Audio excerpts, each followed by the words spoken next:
నమస్కారం వార్తలకు స్వాగతం ఈనాటి ముఖ్యాంశాలు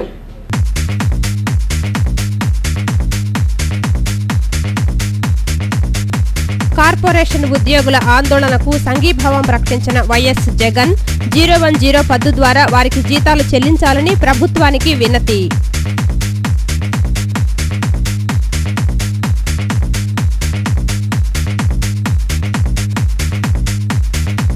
ప్రమాదభరితంగా మారిన రామవరపాడు వంతెన, నూతన వంతెన నిర్మాణం చేపట్టకపోవడంపై ఆగ్రహం వ్యక్తం చేస్తున్న స్థానికులు.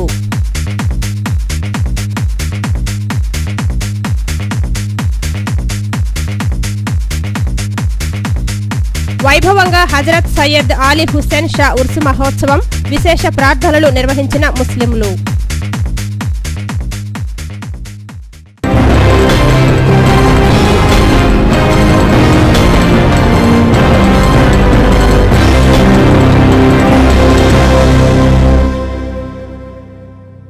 ఇక వార్తల్లోకి వెళ్తే మున్సిపల్ కార్పొరేషన్ ఎదుట ధర్నా చేస్తున్న కార్మికులకు వైఎస్ఆర్ కాంగ్రెస్ పార్టీ అధినేత వైఎస్ జగన్ తన మద్దతు తెలిపారు.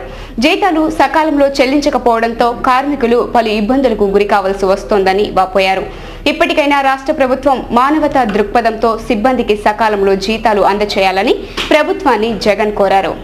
మున్సిపల్ కార్పొరేషన్ సిబ్బంది చేస్తున్న రిలే నిరాహార దీక్షలు 19వ రోజుకు చేరుకున్నాయి. వైఎస్ఆర్ కాంగ్రెస్ పార్టీ అధినేత వైఎస్ జగన్ దీక్షా శిబిరాన్ని సందర్శించి దీక్ష చేస్తున్న కార్మికులను పరామర్శించారు. అనంతరం జగన్ మాట్లాడుతూ 010 పద్ధతిలో కార్పొరేషన్ ఉద్యోగులందరికీ జీతాలు అందించాలని డిమాండ్ చేశారు. కార్మికులను ఇబ్బందులకు గురిచేయటం సరైన పద్ధతి కాదని విమర్శించారు. అప్పటి కమిషనర్ గుల్జార్ కార్పొరేషనే సిబ్బందికి జీతాలు ఇస్తోందని రాష్ట్ర ప్రభుత్వానికి తెలపటం వల్లే నేడు కార్మికుల పరిస్థితి జీతాల కోసం ఉద్యమాలు చేసే విధంగా తయారైందని అన్నారు. రాష్ట్ర ప్రభుత్వం వెంటనే దిగివచ్చి కార్మికుల సమస్యలను సత్వరమే పరిష్కారం అయ్యే దిశగా చర్యలు చేపట్టాలని కోరారు. దయ ఉంచి వీళ్ళ పరిస్థితులను అర్థం చేసుకుని వెంటనే స్పందించవలసిందిగా కోరుతున్నాం. ఏ మాదిరిగా అయితే మున్సిపాలిటీస్లో కూడా పనిచేసే ఉద్యోగస్తులందరికీ కూడా 010 పద్ధతి ప్రకారం డైరెక్ట్గా వాళ్ళ బ్యాంక్ ఖాతాల్లోకి డబ్బులు వచ్చేట్టుగా విధానం ఉందో అది కూడా ఆ దివంగత నేత ఆ ప్రీతమ నాయకుడు రాజశేఖర రెడ్డి గారు చేసింది. వీళ్ళందరూ కూడా నష్టపోయే పరిస్థితిలోకి దారితీస్తూ ఉంది. దయవుంచి ఈ ప్రభుత్వం వెంటనే స్పందించి వీళ్ళను కూడా 010 పద్ధతి ప్రకారం డైరెక్ట్గా 1వ తారీఖున వీళ్ళ జీతాలు వచ్చేట్టుగా డైరెక్ట్గా వీళ్ళ చెక్కులు వచ్చేట్టుగా చేసే కార్యక్రమం చేసి వీళ్ళ కుటుంబాలను ఆదుకోవాల్సిందిగా చేతులు జోడించి ఈ ప్రతి ఉద్యోగస్తుల తరపు నుంచి చేతులు జోడించి ప్రభుత్వాన్ని ప్రార్థిస్తున్నాం. నగరంలోని పలు షాపులు, ఇళ్లలో చోరీలకు పాల్పడుతున్న అంతర్జిల్లా నేరస్తుల ముఠాని పోలీసులు అరెస్ట్ చేశారు. ముఠా నుంచి 3,70,000 రూపాయలు విలువ చేసే బంగారు, వెండి ఆభరణాలను పోలీసులు స్వాధీనం చేసుకున్నారు. చోరీల నియంత్రణకు నగరంలో గట్టి నిఘా ఏర్పాటు చేశామని సిసిఎస్ ఎస్ఐ కమలాకర్ రావు తెలిపారు. షాపుల షట్టర్ల తాళాలు పగలగొట్టి చోరీలు చేసే 2 అంతర్జిల్లా నేరస్తులను పటమట క్రైమ్ పోలీసులు, సిసిఎస్ పోలీసులు సంయుక్తంగా అరెస్టు చేశారు.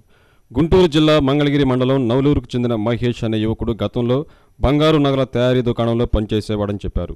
అప్పట్లో తెనాలి, విజయవాడ, పాత బస్తీలో పలు దుకాణాలలో చోరీలు చేసి పోలీసులకు పట్టుబడి గత ఏడాది డిసెంబర్లో బెయిల్పై విడుదలైనట్లు తెలిపారు. తర్వాత తన స్నేహితుడైన ఆటో డ్రైవర్ దామర్ల శ్రీనుని కలుసుకుని దొంగతనాలు చేస్తున్నాడు. ఈ క్రమంలోనే ఈ నెలలో పటమట స్టేషన్ పరిధిలో రామవరపాడు కరెన్సీ నగర్లో తాళాలు వేసిన ఇంట్లో చోరీలు చేశారు. గుంటూరు జిల్లా లాలాపేటలో బంగారు నగలు తయారు చేసే 3 దుకాణాల్లో చోరీలు చేశారు. వీరు చోరీలకు భారీ హ్యాండ్ కట్టర్ను వాడేవారని తెలిపారు. గత కొద్ది రోజులుగా మేము నిఘా వేసి ఈ ఆనందపు మహేష్, ఈ దామెర్ల శ్రీను అనే వాళ్ళని 2 నేరస్తుల్ని కూడా పట్టుకొని వాళ్ళని విచారించగా ఈ ఆనందపు మహేష్ అన్న అతను డిసెంబర్ 1వ తారీఖు నాడు మన విజయవాడ జైలు నుంచే రిలీజ్ అయ్యి, అంటే ఇతను ఇదివరకు జ్యువెలరీ షాపులో తాళాలు పగలగొట్టి మా విజయవాడ, మంగళగిరి, తెనాలి నేరాలు స్టేషన్స్లో పోలీస్ స్టేషన్ పరిధిలో నేరాలు చేసి జైలు అనుభవించి ఉన్నాడు అతను ఏంటంటే ఈ దామెల సీను అనే అతన్ని సాయం తీసుకొని అతని దామెల సీను కూడా ఏంటంటే ఒక ఆటో డ్రైవరు అతను కూడా చెడు సావాసాలకు బలి అయ్యి ఈ చెడు సావాసాల వలన డబ్బులకి వాటికి కూడా అవసరం అయ్యింది ఇతనితో స్నేహం చేస్తున్నాడు. వీళ్ళు ఏం చేశారంటే మన పడమట పోలీస్ స్టేషన్ పరిధిలోని 2 నేరాలే కాకుండా గుంటూరు లాలాపేట పోలీస్ స్టేషన్ పరిధిలో 3 బంగారం షాపులు 2 ఇళ్లలో కొత్తపేట పోలీస్ స్టేషన్ పరిధిలో 2 ఇళ్లలో కూడా నేరం చేస్తున్నారు. వీరి వద్ద నుంచి 140 గ్రాముల బంగారు నగలు, ముడి బంగారం, 300 గ్రాముల వెండి నగలను స్వాధీనం చేస్తున్నట్లు తెలిపారు. నిందితుల్లో ఒకరైన మహేష్ షట్టర్ తాళం ఎలా కట్ చేస్తాడో ప్రత్యక్షంగా చేసి చూపించాడు. కులమతాలకు ఐక్యతకు వేదికగా నిలిచే హజరత్ సయ్యద్ అలీ హుసేన్ సా కదిరి ఔలియా వారి ఉరుసు మహోత్సవం వైభవంగా జరిగింది. రాష్ట్ర నలుమూలల నుంచి విశేష సంఖ్యలో భక్తులు పాల్గొని ప్రత్యేక ప్రార్థనలు నిర్వహించి బాబా వారి దివ్య ఆశీస్సులను స్వీకరించారు. భక్తులకు ఎటువంటి అసౌకర్యం కలగకుండా దర్గా కమిటీ అన్ని ఏర్పాట్లు చేశారు. ప్రకాశం బ్యారేజీ వద్ద ఇంద్రకీలాద్రి ప్రాంగణంలో వేంచేసి ఉన్న హజరత్ సయ్యద్ అలీ హుస్సేన్ షా ఖాదరి ఔలియా వారి గంధం మహోత్సవాలు ప్రారంభమయ్యాయి.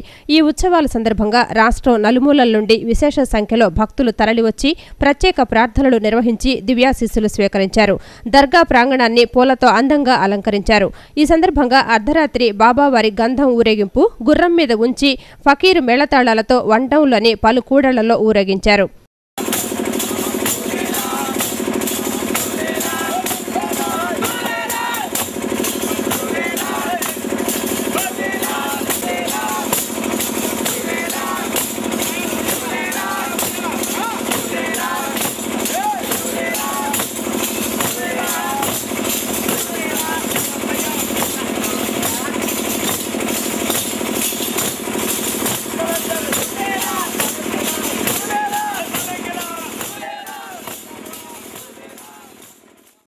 ఈ సందర్భంగా దర్గా కమిటీ ప్రతినిధి మహమ్మద్ అబ్దుల్ అమీర్ జానీ మాట్లాడుతూ హిందూ ముస్లింలు ఐక్యతకు దర్గా ప్రసిద్ధిగా పేరు పొందిందని, ప్రతి సంవత్సరం జరిగే ఉరుసు మహోత్సవానికి రాష్ట్రం నలుమూలల నుండి వేలాది మంది భక్తులు వస్తూ ఉంటారని, వీరికి ఎటువంటి ఇబ్బంది కలగకుండా ఏర్పాట్లు పూర్తి చేశామని ఆయన తెలిపారు.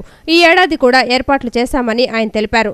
2 రోజులు జరిగే ఉత్సవాలు 2వ రోజైన ఈ రోజు దీపారాధన కార్యక్రమంతో ముగిస్తామని తెలిపారు.